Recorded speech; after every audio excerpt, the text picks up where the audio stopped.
Hello everyone. In this video, I am going to explain about system classification.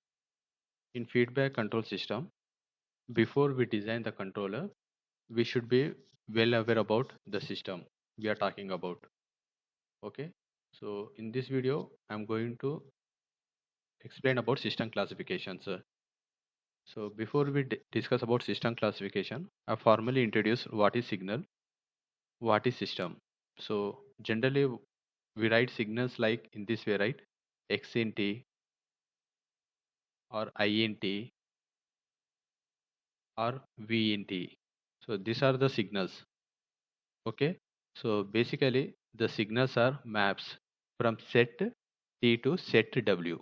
Set T to set W. So this T belongs to set T and the signal I in T belongs to set W. Okay. This T we call it as an independent variable. Independent variable. If we take set T equal to R, we are talking about real number line. When we take set T equal to R, we get the continuous time signal. When we take set T equal to N, then we get discrete signal. So this is how we define the signals. Coming to system basically maps two input signals. So this is the signal U in T and this is the output signal Y in T. So system G is map between two signals. Okay. So generally this G we call it as an operator. This G is known as an operator. So how do we write Y? So Y function of T equal to G times U, G times U. Together it's a time domain signal where this T takes the values from set T. So this symbol is known as for all. For all T belongs to set T. Okay, this is known as system. Now we talk about system classification. Okay, we are talking about system classifications now. So the first one is static memoryless, static also known as memoryless versus dynamic. So what is static? So I have taken here some input signal. We feed to system G and we are getting the output Y. So I have taken here random input signal. When we feed this random input signal to system G, we are getting this is the output.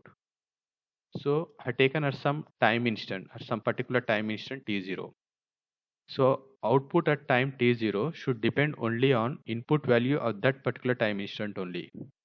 Okay, I have written here formal definition.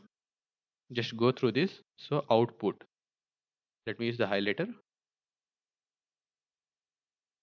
So output at the present time depends only on the input values at the present time. So output at the present time depends only on the values of the input at the present time. Other way of saying this is Y in T is a function of U in T. For all T belongs to set T. If this is the condition, then it is known as static or also known as memoryless. If the output at time T0 depends on past or future values, of input, then it is known as dynamic. So this is one of the important classification, static versus dynamic. The second classification is causal versus non-causal. So what is causal? Causal is output at output at present time. Okay, output at any time instant t depend on the past values and the present value. So it depends on values of the input values in this interval. Just go through this definition.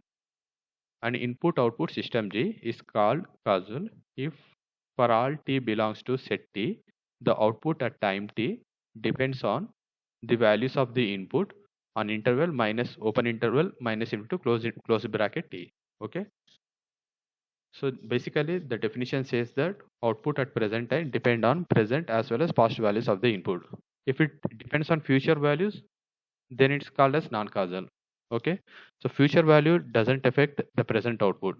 Only then we can say the causal. So this is the formal definition of causal, but how do we represent it mathematically? So let me go to next slide.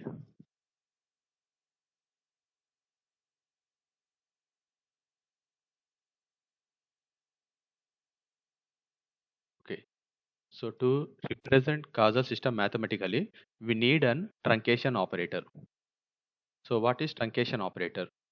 When we use truncation operator on signal U, we get truncated input for all t less than or equal to t. Okay, for t greater than t, we get signal, we get value 0. So I have taken a truncation operator. I feed a signal u. So values less than t. Okay, values less than t, you get the same input. Whatever input value is there, the same input will hold here. For values greater than, okay, greater than capital T, it will suppress. It will become 0. So this is what known as truncation operator. So we need this truncation operator to define causal non-causal. So now what is causal system mathematically? So let me use the marker. So if this condition satisfies, if this condition satisfies, then we say the system G is causal. So what is this mathematical representation? See here PT, G, PT, all these are operator. Okay, and this is the input signal U. PT and G, these are the operator and this is the signal. So we are feeding the signal to system G, we'll get the output. That output we are truncating. So basically right hand side is truncated output. Right hand side is truncated output. In the left hand side, we are truncating the input in the beginning. Okay, so whatever input we have, using truncation operator, we are truncating the input signal. That truncated input we are feeding to system G. So less than t. Okay, so whatever output you will get here, the same output you will get less than t.